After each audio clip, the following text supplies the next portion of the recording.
Greetings, my name is Soraya Cuesta and I'm the Director of International Students at Miami-Dade College North Campus.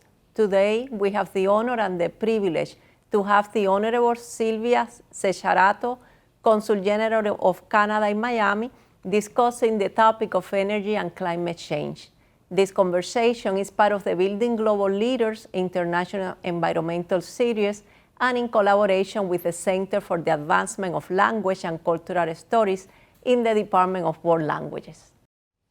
And to begin this conversation, my name is Catherine Hanus-Zank. I'm chair of the World Languages Department at North Campus, and I'm joined by my co-host, Dr. León Palombo, faculty member in the department.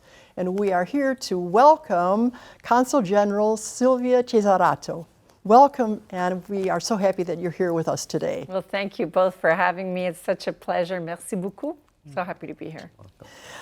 We'd like to begin by having you tell us something about yourself. How did you get started in the Canadian Diplomatic Service, and what are some of the experiences that you've had, and how have they influenced your career? Thank you so much, Catherine, for your question. It's a good icebreaker. I've had most of my career, my whole professional development in the Canadian Foreign Service. And I think it's the best job there is to represent my country, but certainly for anybody in their own foreign service, probably the best job there is out there. You know, I started out, I grew up in Montreal, which is in the province of Quebec. It's a bilingual province, mostly francophone, so I do speak French. But I grew up in an immigrant community. I'm the child of immigrants. And so I wasn't very much exposed to the world of diplomacy and international affairs.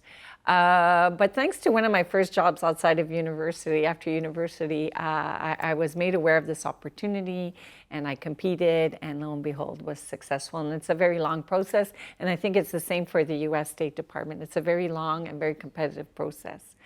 And I went on my first posting to South Africa. And that was in the early 90s, early to mid 90s. Very momentous time to be there because they had just dismantled apartheid. Yes. And in fact, Canada and many countries of the Commonwealth had imposed sanctions on South Africa.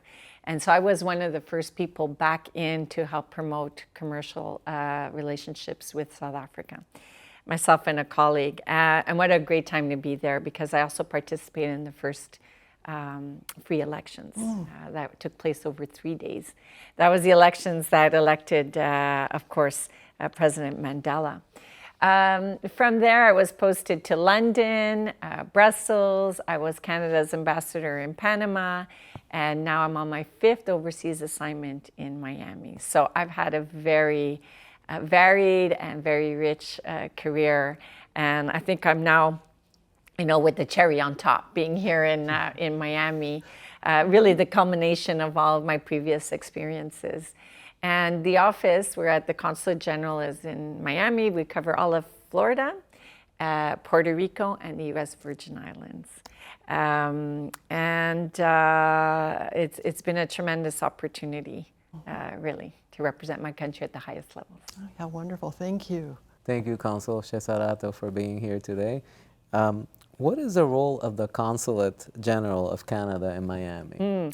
Thank you. Thank you, Dr. Palombo, for your question, because it is a question that I'm often asked. Really, if one understands that there are embassies and there are consulates generals, there are high commissions. That's very particular to the Commonwealth. Embassies are in a country's capital. So we do have Canada's embassy to the U.S. in Washington.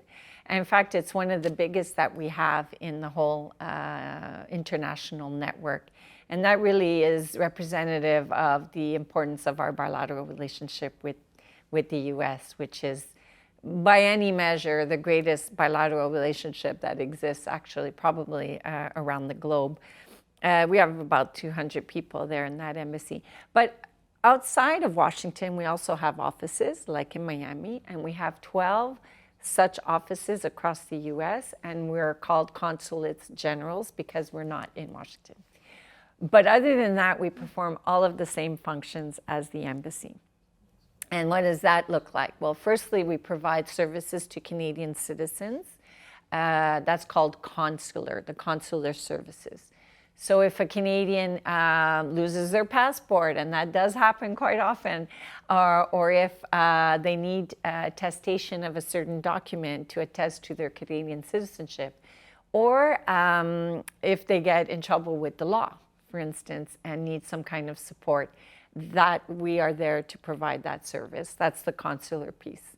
We also have colleagues from security-based departments, like the equivalent of your Border Patrol, the equivalent of your state troopers. So we have the Canadian Border Services Agency, Royal Canadian Mounted Police, which is an iconic Canadian brand. Yes, Really? the red Here? shirt, red shirt suits on the horseback. They don't do that in Miami, but that's where they're from, of course. And we do have Immigration Canada too. But what they do here is work with their American counterparts, so Coast Guard, CBP, other partners, to look at the flow of illicit activities. So illicit money, illicit drugs, guns, migration. And so we collaborate very strongly with partners on an operational basis, but also on an intelligence basis. That's happening out of Miami, the Consulate General. The other big part of what we do is trade promotion. So we support Canadian companies that are trying to do business here, but we also look for that two-way exchange. So we help Florida-based companies that want to do business in Canada. And then the fourth piece is the Foreign Policy and Diplomacy Service, which is what a State Department or the equivalent Canadian, we're called Global Affairs Canada, where we do a lot of advocacy, promoting Canada, promoting the values that we share with Floridians, with Americans.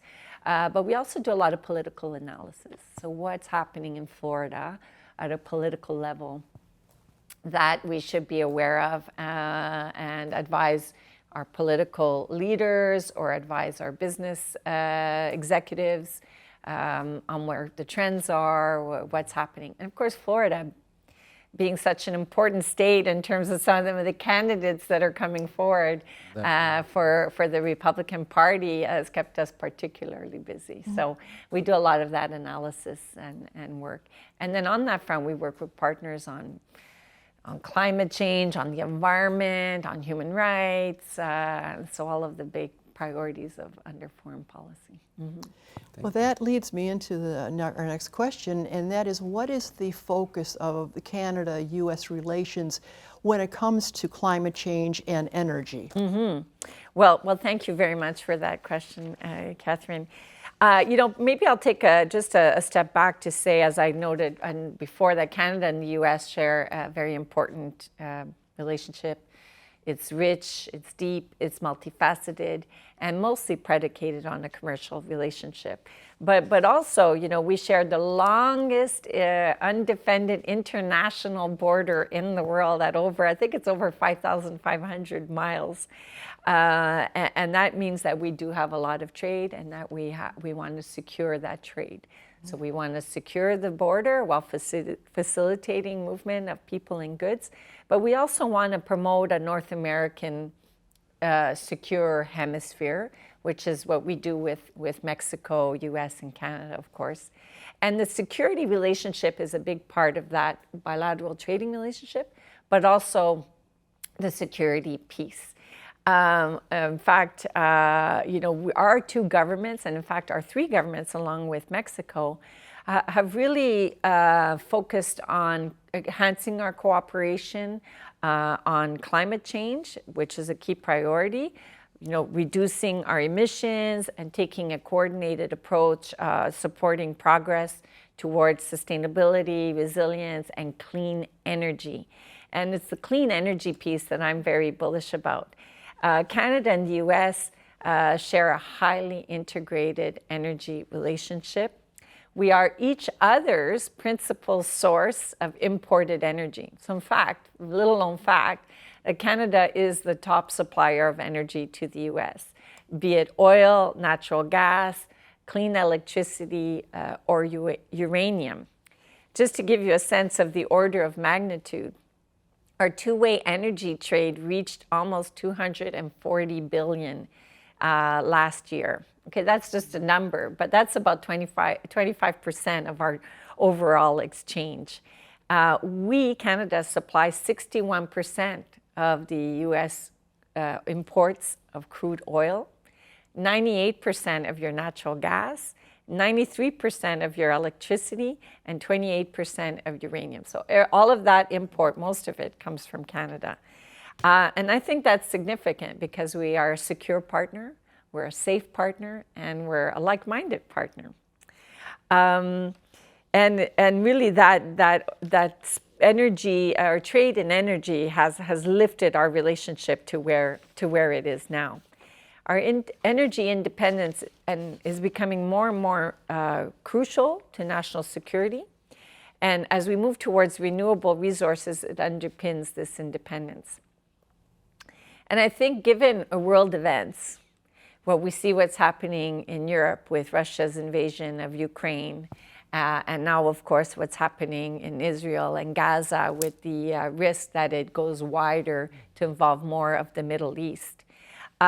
We have even more reason to look internally and to look at a continental solution to our energy needs. Energy is central to our respective economic growth and competitiveness. And how lucky are we, Canada and the US, along with Mexico, to have a safe and secure supply of energy. I think our leaders have recognized this. So Prime Minister Trudeau and, of course, President Biden have recognized the importance of our energy relationship and the importance of taking this to the next level in terms of the greening of our energy infrastructure. And so they've launched an energy transformation task force. And this task force seeks to ensure that investments in our clean economies create opportunities for workers and business on both sides of the border, while also securing and strengthening our critical supply chains and advancing energy security, but also, to the origin of your question, have a positive impact on the drivers of climate change, right?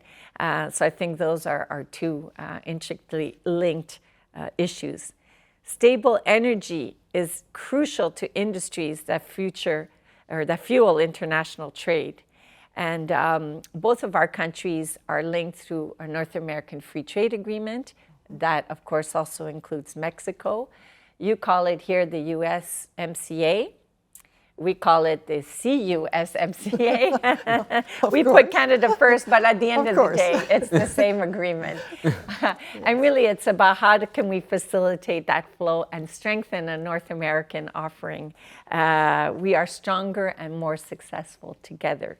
As North American partners in trade and security allies, we can preserve and provide a stable, reliable, and clean energy future for ourselves and for our companies. Well, thank you so much for that. We're going to take a short break, and then we're going to be back to talk more about this green energy effort.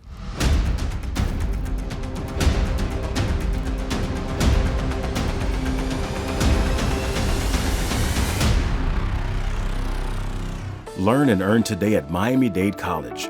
College graduates earn 56% more than high school graduates and $1 million more in lifetime earnings. A degree from MDC is your path to greater earning power and career success. Choose from hundreds of affordable high-tech and in-demand career programs, including cybersecurity, artificial intelligence, business, and nursing. Learn and earn today at MDC and fast-track your career. Enroll now at mdc.edu/purpose.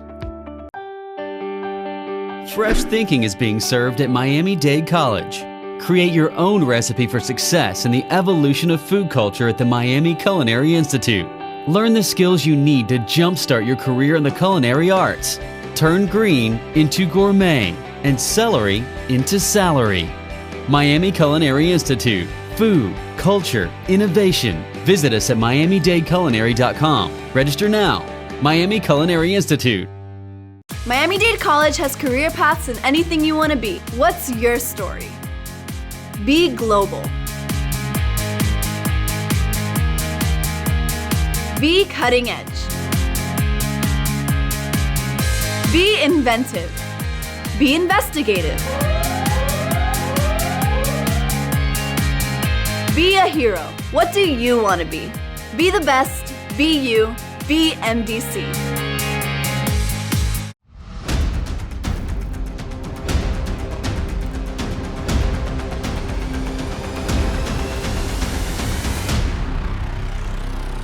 Welcome back, Consul Cesaratto, and to continue our talk today and talking about resiliency, green, and continuing the conversation, right?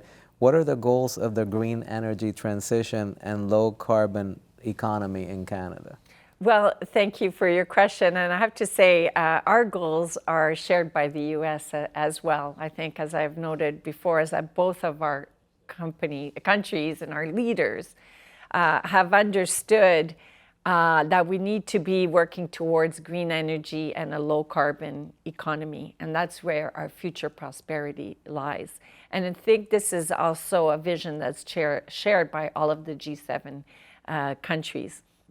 But before sharing that vision, it comes to mind that I haven't said very much about Canada. So perhaps I'll give you a few quick facts about Canada. Well, you know that we're your northern neighbor. We also know that we share the longest undefended border in the world. But I'm also proud to say that we just passed 40 million people in terms of our citizenship. So we are a big country by landmass. In fact, we have the greatest landmass in the world. But of course, a very small population, almost just 1/10 of the US's population. So it gives you an order of magnitude. Despite this, we are the 8th largest economy in the world. And really, to underscore the topic of today, we are an energy superpower. We're the 6th largest energy producer in the world.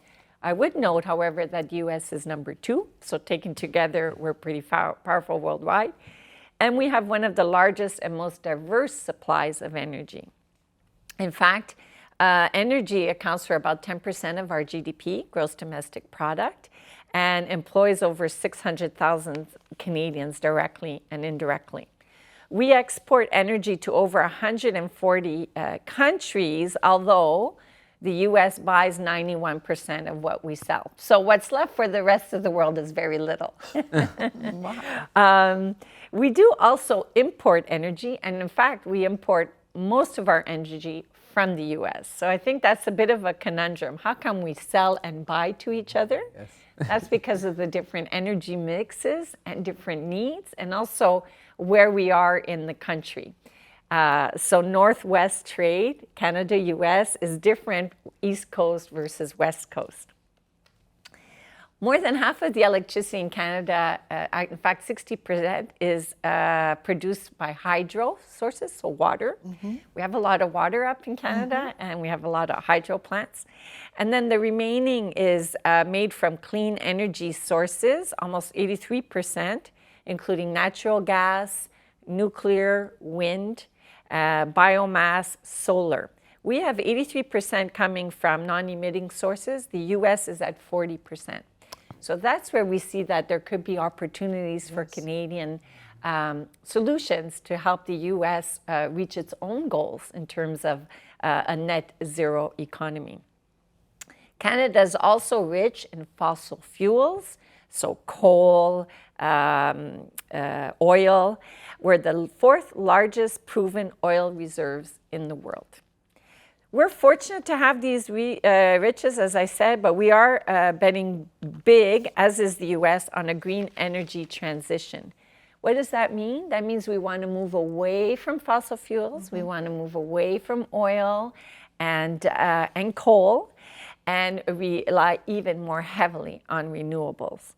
Like the US, we have a goal to build a net zero energy grid by 2035. That's not a very long time away, no. So that our homes, offices, factories, etc., can be fueled by these this green energy. And we believe, Canada and the US, that having the cleanest energy in the world will give us a competitive advantage over other countries. I'm pleased to note that Florida's very own NextEra is a company from Florida.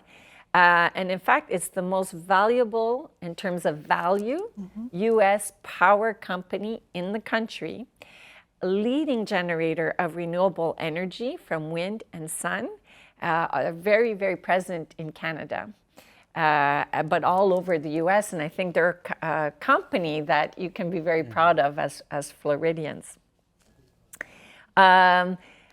You know, we can't move towards green energy without talking about critical minerals. So I'm going to name a few because I don't know them and I will have to read them all. But suffice it to say that, you know, no batteries, no electric cars, no wind turbines, and no solar panels can exist without critical minerals. And this is an issue that we hear a lot about in terms of international trade and international geopolitics.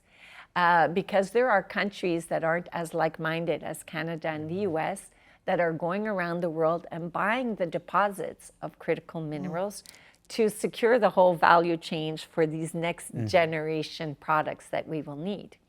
The good news, though, is that a lot of these critical minerals do exist in Canada and in the US, and they include manganese, platinum, other rare earth materials like lithium, cobalt, nickel. These are going to be rolling off your tongue in no time.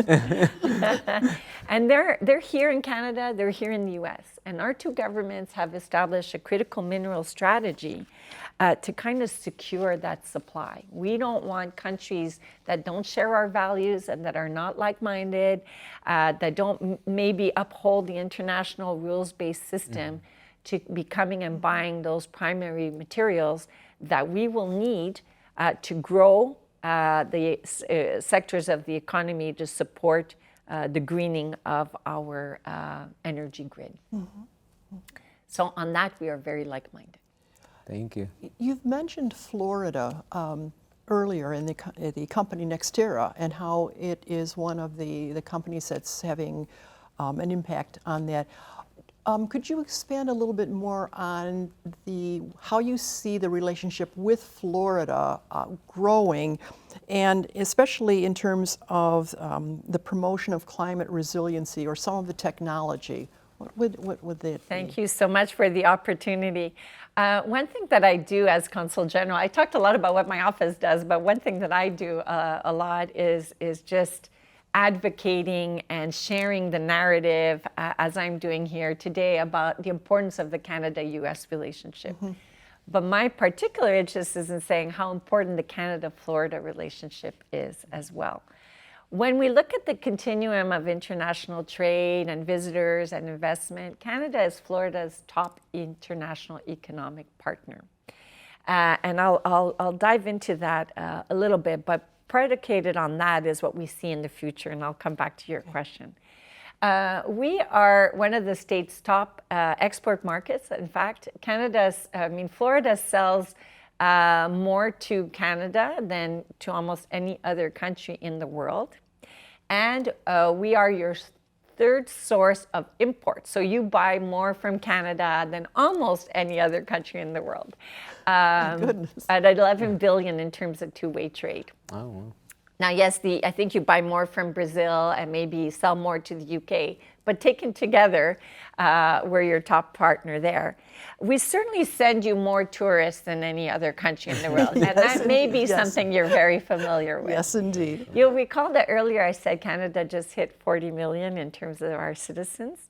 Well, 4 million Canadians come to Florida every year. That's 10% of our population that's traveling here. Many come for a week, many come to grab a cruise, but even more have property here and come and stay for many, many months. So when we come, we spend more, we're paying taxes, and we stay a very long time, thereby contributing to the local economy as well. But where I think the relationship is interesting is in terms of the number of companies that we have here. We have over 600 Canadian companies that are implanted in Florida, employing almost 600,000 Floridians directly and indirectly. Some names you may not even know. Some companies you may not even know are Canadian.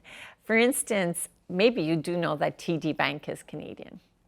Did you? Yes. Yes, there you go. Yes, that I know. One thing I didn't know though, but Circle K is owned by a Canadian group, and they're ubiquitous across the Yes. state, aren't they?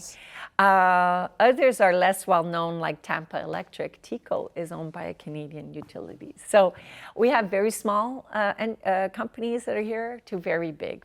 And really our companies like to work locally. They really are American companies when they're here. It's just that the funding and the HQ are in Canada, but they work very independently and promote local values. And that really speaks to how we like to operate. We're completely integrated in the local economy and in the local fabric. And I'm really proud of the companies that are here in the whole energy space. So I talked about the utilities, TECO, People's Gas, that's owned by Emera, which is based out of Nova Scotia. But they've also spun off a little technology group called Emera Technology. And what they're looking there is to look at resilient energy. So climate resilient energy innovation solutions like rooftop solar or energy storage or smart distributed controls. Miami-Dade, I'm very, very bullish in terms of what's happening in Miami-Dade on the green space and greening of the transportation infrastructure, for instance. Mayor Levine Cava has announced buying a new fleet of electric buses. Well, those are Canadian buses that you're buying from New Flyer Industries, for instance. In Naples, we have EV charging, electric vehicle charging stations. In Doral, I'm told there's a group called Invest Corp that operates a biodiesel and glycerin plant. Not quite sure what the glycerin is used for, but biodiesel, yes. But it's a zero waste facility. And so there are pockets of these examples of Canadian companies all over the place. But more importantly, I think we also recognize that we have a lot to learn from Florida as well. Florida is becoming a world leader on climate resiliency, protection of the oceans, coastlines. How could you be in Florida and not talk about water? Water quality, water treatment, rising water levels. And so there's an expertise here that we're also hoping to tap into, because Canada also has a lot of water. In fact, we have 3 coastlines. We have 3, we're bordered on 3 sides by oceans and 3 oceans. And so I was very excited to hear that President Biden announced that South Florida would be an innovation hub for climate resilient infrastructure. And that's something that we're really looking to learn more about and see how we can partner with innovative local companies and academics, perhaps even here with Miami-Dade College, to see how we connect our colleagues to take advantage of what's happening. You know, Canadians have been coming to Florida for over 150 years. The consulate actually is going to be celebrating 30 years of being here in Florida this year. So we've been a part of the evolution of Florida and part of your history. What I would like to share with you and those that are listening to us today is that we want to be part of your future too. And so I look forward to continuing this conversation and this collaboration. Thank you. Thank you so much for all of that information. I learned so much. It was really interesting. Definitely. A lot of information. Thank you. And I didn't even talk about Canadian winters or how cold it gets or how wonderful it is to ski in Canada. But and that's why we have 4 million Canadians There coming you to go. Florida because of it. it. It's been a pleasure having you here. Thank you so much for being with us. Thank you for the honor and Thank you, Council, for your being here. availability and interest. Thank you you so much. You're Merci. welcome. You're welcome. I would like to thank Professor León Palombo and World Language Chair Catherine Hanus-Zank for their participation in this program, and especially Consul General Sylvia Cesaratto for always taking time out of her busy schedule to enrich the life of our students, faculty, and staff at Miami-Dade College, North Campus. On behalf of the International Education Global Education Committee, I hope you have enjoyed this presentation. Thank you all.